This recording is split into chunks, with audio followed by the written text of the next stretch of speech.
Welcome to K2 Institute. So today we will be starting the chapter number 4th of class 12th Polity. The name of the chapter is International Organizations. So as the name is suggesting you, now in this chapter we will study about all the associations or the groups that are formed at an international level for the coordination of the international states, right. So अब तक हम लोग chapter 1 के अंदर पढ़ चुके हैं कि किस तरीके से बाइपोलैरिटी का एंड हुआ। Now what was the meaning of bipolarity? Bipolarity simply means कि वर्ल्ड वॉर 2 के बाद मेनली हमारे पास दो कंट्रीज ऐसी एमर्ज हुई थी जो पावरफुल थी। One of them was the USA and the other one was your USSR. और ये दोनों डिफरेंस किस बात पर थी, इनके बीच में क्या मेजरली पॉइंट ऑफ डिफरेंस था? तो that was the ideology. USA was the country who used to believe in the capitalist ideology, whereas USSR followed the communist ideology. Now we have already discussed these two ideologies in a very detail and in a very depth in the previous lectures. तो आज हम उसके बारे में बात definitely नहीं करेंगे। If you want to see those videos please refer to those videos. Bipolarity में हमने देखा कि किस तरीके से कम्युनिस्ट आइडियोलॉजी पूरी तरीके से खत्म हो गई with the disintegration of USSR. Then in the next chapter हम लोगों ने देखा कि जब बाइपोलैरिटी खत्म हो गई तो वर्ल्ड में मल्टीपोलर वर्ल्ड्स एमर्ज हो गए। मल्टीपोलर से मतलब है कि छोटी छोटी कंट्रीज और ग्रुपिंग्स वो एमर्ज कर आई एंड उन्होंने यूएसए को यूनिपोलर वर्ल्ड नहीं बनाने दिया। बिकॉज आप खुद देखिए, अगर दो कंट्रीज हैं उसमें से यूएसएसआर अगर डिसइंटीग्रेट हो गई then the only remaining power that left in the world was USA. तो क्या यूएसए एक यूनिपोलर वर्ल्ड बना देता? But no, it was not like that. हम लोगों ने चैप्टर 2 में देखा कि इसके अलावा हमारे पास यूरोपियन यूनियन भी एमर्ज होकर आया। देन हमारे पास आसियान एक ग्रुपिंग थी। देन हमारे पास China, Japan, these were the countries who started emerging in a world where USA was trying to dominate. Then हम लोगों ने बात करी थर्ड चैप्टर के अंदर the role of the South East Asian nation, India और उसकी नेबरिंग कंट्रीज, जिसमें हम लोगों ने सार्क के बारे में पढ़ा अच्छे से, South Asian Association for Regional Cooperation, ये हमने बहुत डिटेल में कवर किया। देन हम लोगों ने जितने भी आपके सार्क के मेंबर्स हैं द 7 कंट्रीज, हमने इनकी हिस्ट्री पढ़ी, हमने पढ़ा कि इनके रिलेशंस कैसे हैं इंडिया के साथ एंड हम लोग पीस एंड कॉपरेशन के लिए और क्या क्या कर सकते हैं। मेनली हमने इसमें ये भी देखा कि इंडिया और चाइना के रिलेशंस कैसे हैं, कौन कौन से वॉर्स इंडिया और चाइना के बीच में हुए हैं, इंडिया पाकिस्तान के। Then we talked about the relationships between different countries, like हम लोगों ने इंडिया एंड चाइना के रिलेशंस के बारे में बात की, इंडिया पाकिस्तान, इंडिया बांग्लादेश, ये सब हमने बहुत डिटेल में कवर किया।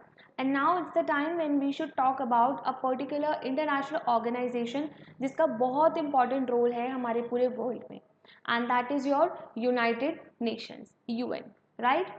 तो let's talk about the UN. और हम इस चैप्टर के अंदर बेसिकली पढ़ने वाले हैं कि यूएन कब बना, यूएन की पूरी हिस्ट्री क्या है, क्या यूएन एक दिन में बन गया या फिर यूएन से पहले भी कोई ऑर्गेनाइजेशन एग्जिस्ट करती थी, यूएन कब बना, वर्ल्ड वॉर 1 के टाइम पे बना या वर्ल्ड वॉर 2 के टाइम पे बना, व्हाट वर द ऑब्जेक्टिव्स या what are the objectives of UN.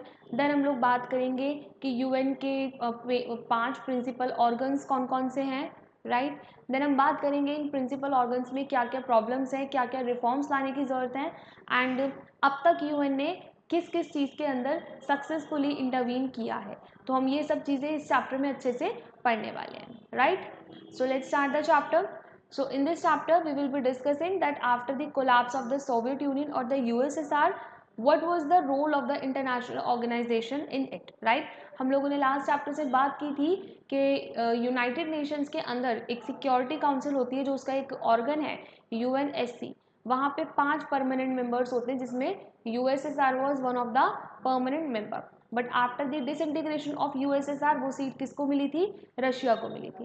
तो हम एक बार उसको भी दोबारा से एक बार रिकैप लेंगे कि how the seat got transferred from USSR to Russia and what are these permanent members, इनके पास क्या स्पेशल पावर है and why these permanent members are very important, right. Okay, तो वर्ल्ड वॉर 2 के बाद एक ज़रूरत दिखाई दी वर्ल्ड को कि these international organizations should restructure themselves, right. तो मैं आपको एक छोटी सी हिस्ट्री बता देती हूँ यहाँ पे। वर्ल्ड वॉर 1 के बाद, वर्ल्ड वॉर 1 के बाद हमें पता है कि जर्मनी के ऊपर सैंक्शंस लगाए गए थे, ट्रीटी ऑफ वर्साइलेस। तो वर्ल्ड वॉर वन हम लोगों ने देखा कि उसका बहुत बुरा इम्पैक्ट पड़ा था through out the world, right, क्योंकि अल्टीमेटली अगर कहीं पे वॉर होती है तो उसका इम्पैक्ट दोनों पार्टीज को ही देखना पड़ता है। तो वर्ल्ड वॉर वन के बाद नेशंस को इतना तो समझ में आ गया था कि there is a need of peace and cooperation. ये लड़ाई झगड़े से तो I think problem sort out नहीं होने वाली है। तो इसीलिए यहाँ पर एक ऑर्गेनाइजेशन बनाई गई थी, ग्रुपिंग बनाई गई थी, सारे जो वर्ल्ड के जो कंट्रीज थी जो इन्वॉल्व थी उन्होंने एक ऑर्गेनाइजेशन बनाया and the name of the organization was League of Nation. League of Nation का ऑब्जेक्टिव था to maintain peace and cooperation in the world by dialogues and negotiations, right. But हम लोगों ने देखा कि वर्ल्ड वॉर टू तो फिर भी हुआ, मतलब कि जो लीग ऑफ नेशन का मेन पर्पस था वो कि वॉर को हम अवॉइड करें, सारी चीज़ें पीस और कॉपरेशन से मैनेज कर लें हम लोग, तो उसमें लीग ऑफ नेशन अनसक्सेसफुल रहा। That's why world war two के बाद लीग ऑफ नेशन को डिसॉल्व कर दिया गया एंड उसके बाद एक दूसरी ऑर्गेनाइजेशन का फॉर्मेशन हुआ and that was United nation, right. तो कौन सी एसोसिएशन या ग्रुपिंग बनी? United nation. So let's talk about United nation. पहले हम लोग एक बार टॉपिक पढ़ लेते हैं कि वाई इंटरनेशनल ऑर्गेनाइजेशंस। अगर हम ये ऑर्गेनाइजेशंस बना रहे हैं तो इनका यूज़ क्या है, क्या ज़रूरत पड़ी हम लोगों को ये ऑर्गेनाइजेशंस बनाने की? अगर कंट्री इंडिपेंडेंट है, सॉवरेन है, then why can't they take their own decisions? ये ग्रुपिंग की क्यों ज़रूरत है हमें, राइट। तो एक बार डिटेल में पढ़ते हैं कि why these international organisations are so important, right. Okay, एक बार ये देखिए। On the other hand, we also find that UN is generally regarded as the most important international organization. Undoubtedly, अगर आज के टाइम में कोई सबसे important international organization exist करती है तो that is our United Nation. काफ़ी लोग तो ऐसा भी मानते हैं कि it is indispensable and it represents a great hope of humanity for peace and progress. अगर ये यूनाइटेड नेशन नहीं होगा तो डेफिनेटली किसी भी कंट्री के बीच में कोई कॉन्वर्सेशन नहीं होगा, कोई कंटैक्ट्स नहीं होंगे, जिसकी वजह से जो डिस्टेंस है और ज़्यादा क्रिएट हो जाएगा and then ultimately there will be high chances of war and conflicts, right. तो इसलिए हम कहते हैं कि यूनाइटेड नेशन एक होप है, एक रे ऑफ होप है किस चीज़ की? For peace and progress among the humanity. Okay, now United Nation was not created to take humanity to heaven but to save it from hell. ये एक बहुत अच्छा स्टेटमेंट है, you can quote this statement in your answers and it was said by Dag Hammarskjold, the UN second secretary general.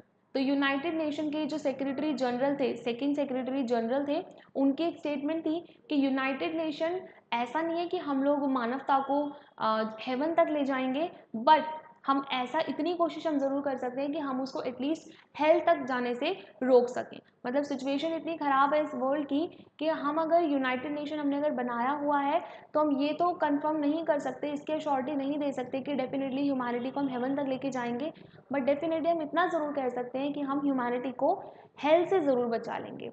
अगर जो condition बिल्कुल डेटेरेट होने वाली है हम एटलीस्ट वर्स कंडीशन नहीं होने देंगे, हम कहीं मिड में आके उसको प्रिवेंट कर लेंगे with the help of United nation, right. Okay, तो हमें पता है कि यूनाइटेड नेशन, हम अभी डिटेल में पढ़ेंगे कि यूनाइटेड नेशन में एक जनरल असेंबली होती है, एक सिक्योरिटी काउंसिल होती है, 5 प्रिंसिपल ऑर्गन्स है यूनाइटेड नेशन के, वो हम डिटेल में पढ़ेंगे। आपको इतना बताया था यहाँ पे कि जनरल असेंबली के एनुअल सेशंस होते हैं, मतलब ये जो जनरल असेंबली में जितने मेंबर कंट्रीज हैं ये सब एनुअली मीट करती हैं। But as Churchill put it, जॉर्जो इज बेटर देन वॉर। अब इसका क्या मतलब है, जॉर्जो इज बेटर देन वॉर? देखो, अगर कोई चीज़ आपकी डायलॉग से सॉल्व होती है then it is way better than actually war like situation, right. तो चर्चिल, जो विंस्टन चर्चिल है, उन्होंने एक स्टेटमेंट बोली है कि जॉर्जो इज़ बेटर देन वॉर, यानी कि अगर लोग बाग लड़ाई अगर ओरली कर रहे हैं, वो लोग अगर डिबेट कर रहे हैं देन वो मच बेटर है एज कम्पेयर टू वॉर। क्योंकि वॉर में तो इनोसेंस की कितनी ज़्यादा लाइफ का लॉस होता है, इंफ्रास्ट्रक्चर आपका कितना लॉस होता है, कितना आपका रिसोर्सेज का लॉस होता है। तो it's better to have a जॉर्जो and rather than having a war like situation. I hope the statement was clear to you. Isn't it better to have one place where all the countries in the world can get together? Definitely. अगर इतनी सारी countries हैं and सबके differences हैं, सबके opinion different हैं, सबके interest अलग हैं, तो इट इज़ बेटर कि हम लोग एक प्लेटफॉर्म पे आएँ जहाँ पर सब लोग अपनी प्रॉब्लम्स को डिस्कस कर सकें, कोऑर्डिनेट कर सकें, rather than actually holding swords in the battlefield, right. तो ये आपकी स्टेटमेंट किसने बोली है? शशि थरूर ने बोली है। एक बार इसको फिर से रीड आउट करते हैं Isn't it better to have one place where all the countries in the world can get together, bore each other sometimes with their words rather than bore holes into each other on the battlefield? हम लोग एक ऐसे platform पे आए जहां हम words के through एक दूसरे को एटलीस्ट थोड़ा बहुत हर्ट अगर कर रहे हैं तो कोई बात नहीं, ये बेटर है as compare to creating holes in the battlefield. अगर आप बैटलफील्ड में किसी की बॉडी में होल क्रिएट करते हो दैट मीन्स आप उसको फिजिकली कोई हार्म पहुंचाते हो, तो एटलीस्ट उससे तो बेटर है कि हम एक प्लेटफॉर्म पे आए, कॉमन प्लेटफॉर्म पे, जहां हम लोग वर्ड्स के थ्रू अपनी डायलॉग्स के थ्रू अपनी प्रॉब्लम्स को सॉर्ट आउट कर लें। The former UN under secretary general for communication and public information, ये आपको बताया कि शशि थरूर उस टाइम पे क्या थे, यूएन सेक्रेटरी जनरल थे। ओके ये जो दोनों कोड्स हैं ये काफ़ी कुछ इंपॉर्टेंट हमको सजेस्ट करती हैं चीज़ें। तो international organisations are not the answer to everything but they are important. तो कहने का मतलब ये है कि international organisations are not the only solution. ऐसा नहीं है कि इंटरनेशनल ऑर्गेनाइजेशन बन गई तो अब वर्ल्ड में बिल्कुल शांति हो जाएगी या फिर कोई लड़ाई झगड़े होंगे ही नहीं। अब भी हम लोग देख रहे हैं कि रशिया और यूक्रेन वॉर है, तालिबान इशू अभी भी कितना बर्निंग हॉट टॉपिक है। तो ऐसा नहीं है कि यूनाइटेड नेशंस बनने से सारी प्रॉब्लम सॉर्ट आउट हो गई या फिर कोई आगे चल के लड़ाई होगी ही नहीं, बट एटलीस्ट इतना है कि इंटरनेशनल ऑर्गेनाइजेशन कहीं ना कहीं हमें हेल्प करती है with the matters of war and peace. ये और किस चीज़ में हेल्प करती है हमें, they also help the countries cooperate to make the better living conditions for all of us. तो कहीं ना कहीं ऐसा है कि जो यूनाइटेड नेशन है, जितनी भी इंटरनेशनल ऑर्गेनाइजेशन है, वो हेल्प करती है कॉपरेट करने के लिए। जो कंट्रीज़ हैं उन्हें कॉपरेशन में हेल्प करती हैं और अल्टीमेटली अगर कंट्रीज कॉपरेट करेंगी तो वॉर अवॉइड कर पाएंगी एंड देन लोगों की जो लिविंग कंडीशंस है वो भी इम्प्रूव करेंगी, right. Countries have conflicts and differences with each other. That does not necessarily mean that they must go to war to deal with their problems. Definitely सब countries के अलग अलग इंटरेस्ट हैं, सबकी अलग अलग डिमांड्स हैं, अलग अलग इंटरेस्ट हैं, सबके डिफरेंसेस एग्जिस्ट करते हैं, बट दैट डजंट मीन कि हम लोग हर दूसरे दिन वॉर पे चले जाएं, राइट। हमें अगर इम्प्रूवमेंट लानी है, हमें अगर लोगों के स्टैंडर्ड ऑफ लिविंग को इम्प्रूव करना है, अगर हमें डेवलपमेंट चाहिए इन टर्म्स ऑफ टेक्नोलॉजी और इंफ्रास्ट्रक्चर और in anything, so we can't really go to war each and every day. We must need a platform where we can solve all these problems through dialogues and through intellectual debates, right? तो उसके लिए वो platform हमें कौन provide करता है? That platform is provided by the United Nations.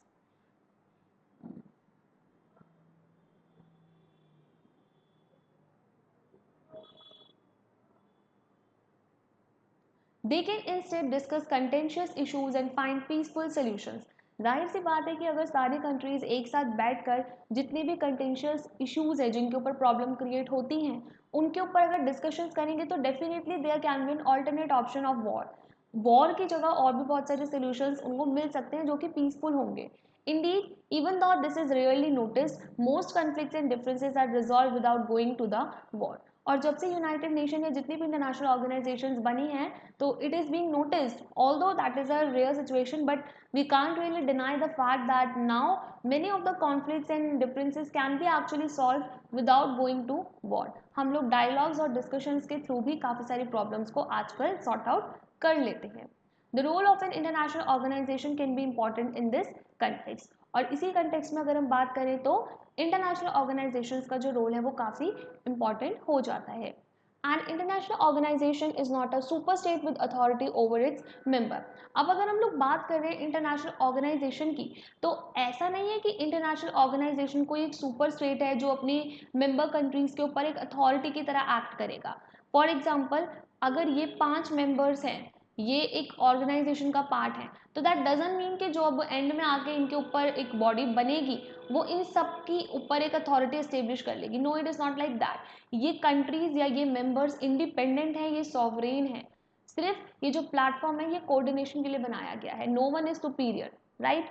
सो इनमें से कोई भी ऐसा नहीं है कि इंटरनेशनल ऑर्गेनाइजेशन एक सुपर स्टेट बन जाएगी और वो इन सारे मेंबर्स को रूल करना स्टार्ट कर देगी या फिर इनके जो डिसीजंस हैं, इनके डिसीजंस को इस ऑर्गेनाइजेशन से कुछ इफेक्ट होगा, ऐसा कुछ भी नहीं होगा।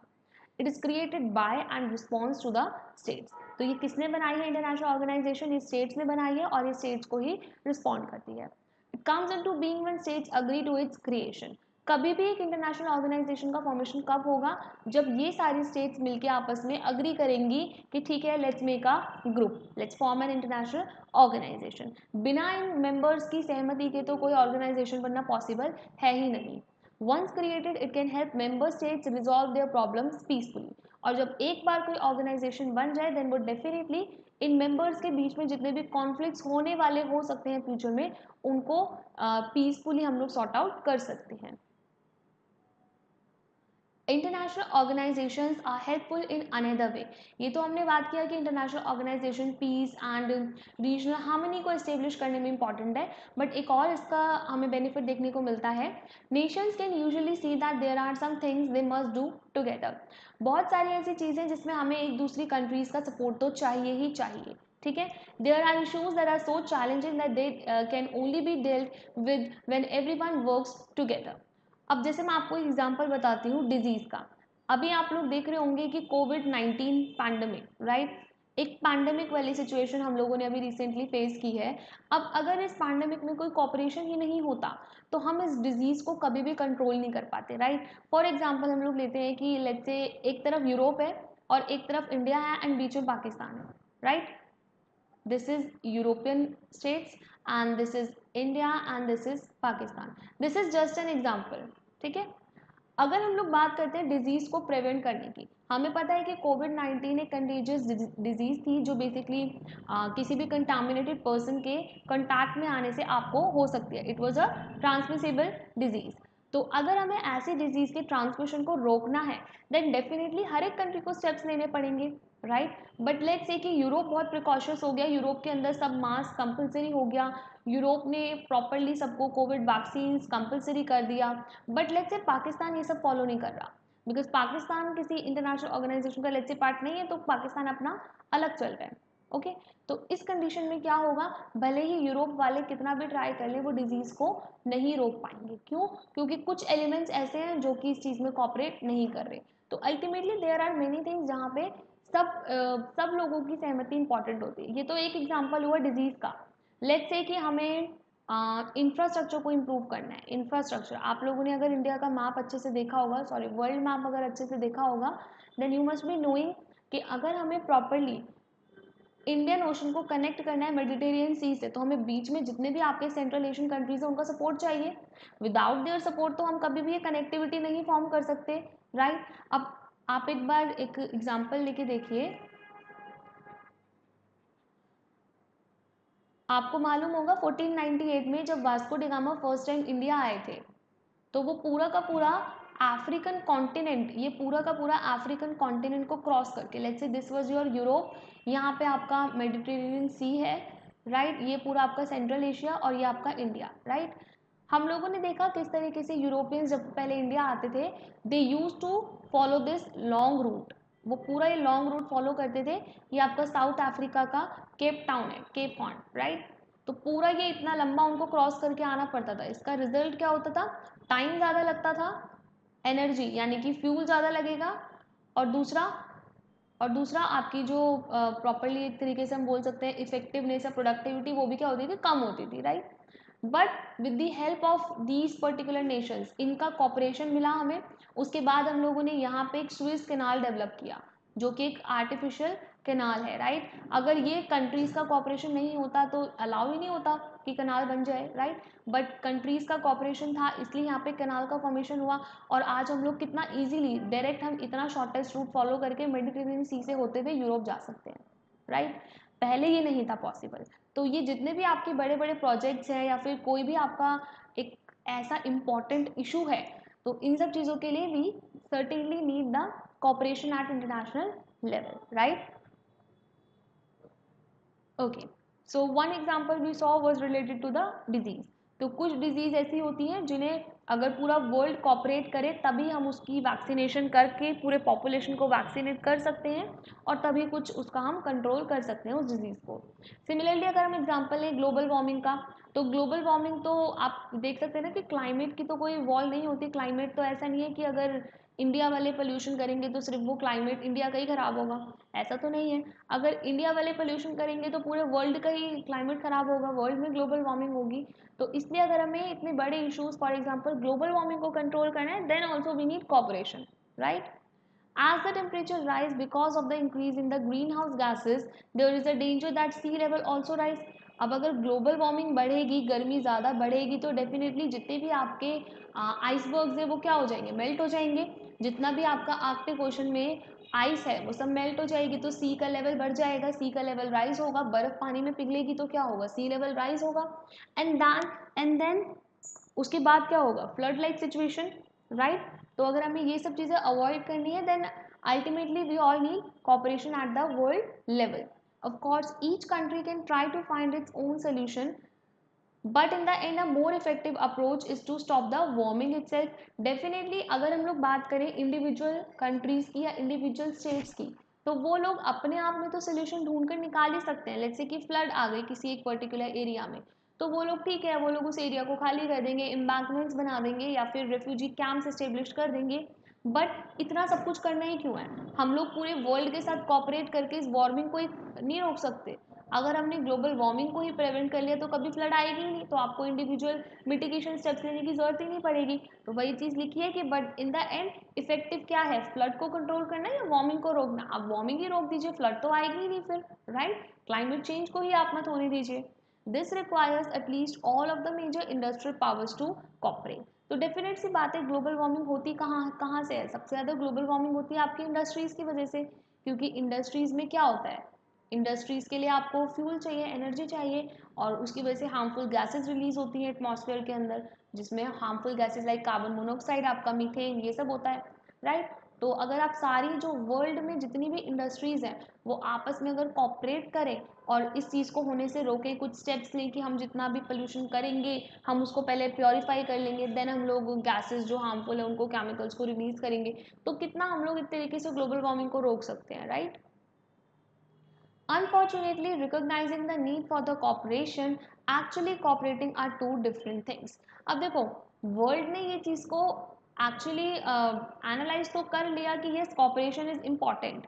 हम लोगों को ये चीज़ पता है कि हाँ कॉपरेशन बहुत ज़्यादा ज़रूरी है अगर हमें आगे चल के एक सस्टेनेबल वर्ल्ड डेवलप करना है। अगर हम लोग चाहते हैं कि वर्ल्ड जो है वो ख़त्म ना हो, तो we all need what, we all need cooperation. But ये सब सिर्फ जानना हमारे लिए इम्पॉर्टेंट नहीं है। Other than that what actually is important is that there is a requirement of actual cooperation, right. सिर्फ ये पता लगा लेना कि भाई कॉपरेशन इम्पॉर्टेंट है, उससे तो काम नहीं चलेगा, एक्चुअल में भी तो कॉपरेट करना पड़ेगा। So these are two completely different things, that recognizing the need for cooperation and actually cooperating, these two are different things। मतलब सिर्फ ये चीज़ पता होना कि कॉपरेशन इम्पॉर्टेंट है वो अपनी जगह ठीक है, बट जब तक आप उसको इम्प्लीमेंट नहीं करेंगे then it is of no use, right. तो कॉपरेशन एक्चुअल ग्राउंड पे होना चाहिए, that is the need of the hour, right. Nations can recognize the need to cooperate but cannot always agree on how best to do so, how to share the cost of cooperating, how to make sure that benefits of the cooperating are just divided, and how to ensure that others do not break their end of the bargain and cheat on the agreement। आपको मैं इसका अच्छा से example देकर समझाना चाहती हूँ। Let's say कि सारी जितने भी आपके यूनाइटेड नेशंस की मेंबर स्टेट्स हैं, उन्होंने बैठ के COP27 में एग्रीमेंट साइन किया कि यस हम लोग अपना कार्बन एमिशन, यानी कि जितना कार्बन हम लोग रिलीज करते हैं हम उसको कम करेंगे, कार्बन एमिशन को रिलीज करेंगे, राइट। अब जाहिर सी बात है सारी कंट्रीज क्या चाहती हैं, they want to technologically advance, they want technological advancement in their nation. अब टेक्नोलॉजी पे अगर हम लोग फोकस करेंगे तो डेफिनेटली बात है कहीं ना कहीं एनवायरनमेंट को तो अफेक्ट होगा ही होगा। वाई, बिकॉज जब हम टेक्नोलॉजी के ऊपर फोकस करते हैं तो कहीं ना कहीं ग्लोबल वार्मिंग होती है by the release of harmful gases, right. अब ये एग्रीमेंट तो साइन हो गया सारी वर्ल्ड कंट्रीज के बीच में कि ये हम लोग अपने कार्बन एमिशन को डिक्रीज करेंगे, बट हमें क्या पता भाई जिस कंट्री ने साइन किया था वो अपनी डोमेस्टिक कंट्री के अंदर उस चीज को इम्प्लीमेंट कर रही है नहीं कर रही है, राइट। तो ये चीज भी एक क्वेश्चन मार्क है कि ये जो कंट्रीज बैठ के एग्रीमेंट करते हैं, लोग साइन करते हैं, ओथ लेते हैं कि ये हम लोग कार्बन एमिशन को कम करेंगे, बट कितने मतलब डबल फेसेड लोग होते हैं कि खुद अपनी कंट्री में लोग कार्बन को बहुत एक्सट्रीमली रिलीज कर रहे हैं, क्यों, क्योंकि लोग टेक्नोलॉजी पे फोकस कर रहे हैं। तो ये भी एक क्वेश्चन मार्क है कि यूनाइटेड नेशन या जितनी भी इंटरनेशनल ऑर्गेनाइजेशंस हैं ये लोग किस हद तक, मतलब इन्हें पता है कि हाँ what is the root cause of the problem, but ये लोग कभी कभी उस चीज पर अग्री नहीं कर पाते, है ना। एंड ऑल्सो अगर कॉपरेट कर रहे हैं तो कॉपरेट करने के लिए कॉस्ट भी चाहिए, कुछ ना कुछ इन्वेस्टमेंट चाहिए, कुछ एटलीस्ट उन्हें कुछ सैक्रिफाइस करना पड़ेगा, तो वो उसका जो बेनिफिट आएगा, कॉर्पोरेशन का जो बेनिफिट आएगा, उसका फ़ायदा इक्वली डिवाइड होना चाहिए, राइट। फॉर एग्जांपल हम ले सकते हैं कि यूएसए बहुत बड़ा कंट्रीब्यूटर है यूनाइटेड नेशन के अंदर, तो क्या यूएसए को इक्वल बेनिफिट मिल रहा है या नहीं मिल रहा है? अगर वो यूनाइटेड नेशन के साथ कॉपरेट कर रहा है, वो पूरे वर्ल्ड के साथ कॉपरेट कर रहा है, तो क्या यूनाइटेड नेशन को कोई फ़ायदा मिल रहा है या नहीं मिल रहा है? डेफिनेटली उसको अपना पर्सनल फ़ायदा है, तभी तो वो तक यूनाइटेड नेशन का मेंबर है। अब अगर हमें किसी ग्रुप में बैठ के फ़ायदा ही नहीं है, तो it's better to leave that group. तो जितने भी लोग इस ग्रुप का मेंबर होते हैं, they all want their personal benefit first, right. तो ये भी चीज़ एक इम्पॉर्टेंट है।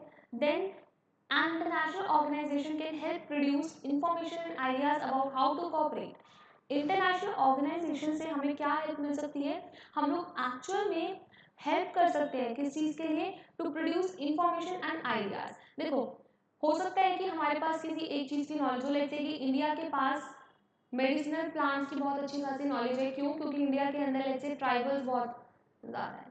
हम लोग ट्रेडिशनली सारे जो प्लांट्स हैं, मेडिसिनल प्लांट्स हैं, हम उनको यूज़ करते आ रहे हैं। तो इंडिया के पास एक मेडिसिनल प्लांट्स की नॉलेज है। यूएस से टेक्नोलॉजी में हमारे से बहुत आगे है। सिमिलरली अगर आप जापान को देखेंगे, जापान भी टेक्नोलॉजी में आगे है हम लोगों से। तो अगर हम सब लोग आपस में एक प्लेटफॉर्म पे बैठ के डिस्कस करें, ये जितने भी आइडियाज़ हैं, इंफॉर्मेशन है, इसको एक्सचेंज करें, तो ओवरऑल डेवलपमेंट हो सकता है पूरे वर्ल्ड का, और हम लोग एक सस्टेनेबल अर्थ बना सकते हैं। एक ऐसी अर्थ जो आने वाले फ्यूचर के लिए भी क्या होगी, एकदम प्योर रहेगी, और उसमें सारे रिसोर्सेज क्या होंगे, अवेलेबल होंगे। It can provide mechanism, rules and a bureaucracy to help members have more confidence that cost will be shared properly। एक और चीज़ है कि जो भी कॉस्ट है, फॉर एग्जांपल अगर यूनाइटेड नेशन ने एक स्टेप लिया है कि हम लोग कार्बन एमिशन को कम करेंगे, राइट। तो उसके लिए क्या करना पड़ेगा? आपको फिल्टर्स लगाने पड़ेंगे, चैम्बर्स लगाने पड़ेंगे। किस चीज़ के फिल्टर्स? फॉर एग्जाम्पल जितनी बड़ी बड़ी इंडस्ट्रीज हैं, जो भी वो केमिकल रिलीज करती हैं, जो वेस्ट होता है, जितना भी आपका वेस्ट वाटर है, उसको आप पहले ट्रीट कर लीजिए। ट्रीट मतलब आप उसमें से जितने भी टॉक्सिक केमिकल्स हैं, आप उनको एलिमिनेट कर दीजिए, उसको बिल्कुल मिनिमाइज करके देन आप एटमॉस्फेयर के अंदर रिलीज कीजिए। तो ये जो फिल्टर्स की कॉस्ट है, ये कौन बियर करेगा, और ये टेक्नोलॉजी आएगी कहाँ से, राइट। तो इसमें हम क्या कर सकते हैं कि हम बेसिकली एक प्रॉपर मैकेनिज्म, रूल्स, ये सब इस्टेब्लिश कर सकते हैं, जिससे कि लोगों को लगे कि हाँ, एक प्रॉपर सिस्टम है जिसके अंदर इतना अगर हम लोग कंट्रीब्यूट कर रहे हैं तो इतना हमें बेनिफिट हो रहा है, और जो भी कॉस्ट होगा वो सब क्या होगा, प्रॉपर्ली शेयर किया जाएगा, और सिमिलरली जो बेनिफिट्स होंगे वो भी इक्वली डिस्ट्रीब्यूट किए जाएंगे। डेफिनेट सी बात है, अगर कार्बन एमिशन कम हो गया तो ग्लोबल वार्मिंग कम होगी। अब ग्लोबल वार्मिंग कम होगी तो अल्टीमेटली क्लाइमेट में जो चेंजेस हमें इतने फ्रीक्वेंटली देखने को मिलते हैं वो नहीं देखने को मिलेंगे। तो सारी कंट्रीज का इसके अंदर क्या होगा, फायदा होगा, क्योंकि natural disaster is a thing जिससे सबको ही प्रॉब्लम होती है, राइट। तो वही लिखा है कि the benefit will be fairly divided and that once a member joins an agreement it will honour the terms and condition of the agreement. और जो भी कोई पर्सन इस पर्टिकुलर एग्रीमेंट को ज्वाइन करता है, साइन करता है, तो वो उसके सारे टर्म्स और कंडीशन को फॉलो करेगा। With the end of the cold war we can see that UN may have slightly different role. हम लोगों ने वर्ल्ड वॉर टू के कोल्ड वॉर के एंड होते होते हम लोगों ने देखा कि भाई यूनाइटेड नेशन का थोड़ा डिफरेंट रोल भी है। मतलब अब तक तो हम पीस और कॉपरेशन की बात कर रहे थे, बट अब यूनाइटेड नेशन देखेंगे कि किस तरीके से और भी चीज़ों में इन्वॉल्व है। As the United States and its allies emerged victorious, there were concern amongst many government and people that the Western countries led by the US would be so powerful that there would be no check against their wishes and desire। मैंने आपको बताया कि जब bipolarity का and हुआ था, bipolarity का and हुआ था, यूएसए एंड यूएसएसआर में हमें कंप्लीटली नजर आ गया कि यूएसए एक कंप्लीट विनर की तरह वर्ल्ड में इमर्ज हो गया। तो पूरे वर्ल्ड को इस चीज का डर था कि भाई अब तो यूएसएसआर खत्म, now USA will become a dominant nation. USA अपनी पावर्स का गलत फायदा उठाएगा, और वेस्टर्न वर्ल्ड जो है, यूएस जो है, वो इतना पावरफुल हो जाएगा कि उसके ऊपर कोई चेक्स और कोई बैलेंसेस ही नहीं लगाए जाएंगे, वो जो करना चाहेगा वो कर लेगा। Can the UN serve to promote dialogue and discussion with the US in particular, and could it limit the power of the American government? We shall try to answer this question at the end of the